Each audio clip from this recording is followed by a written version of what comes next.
Hello everyone. आज हम discuss करेंगे BST class 12 previous year question. CBSE Delhi 2017 में एक क्वेश्चन आया था सेकंड चैप्टर से रिलेटेड। ये क्वेश्चन है, explain unity of command and equity as principles of general management.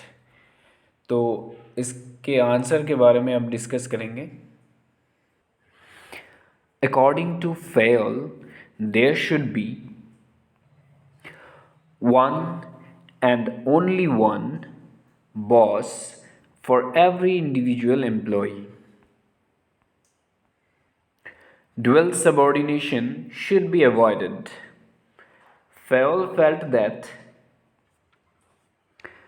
if this principle is violated, authority is undermined, discipline is in jeopardy, order distributed, and stability threatened. Next thing, that is equity. According to Fayol, good sense and experience are needed to ensure fairness to all employees, who should be treated as fairly as possible.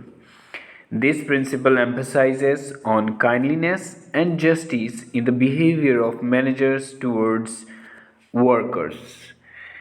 ये principal यही ensure करता है कि manager कितना workers के प्रति अपना काइंडलीनेस दिखाता है, जस्टिस दिखाता है।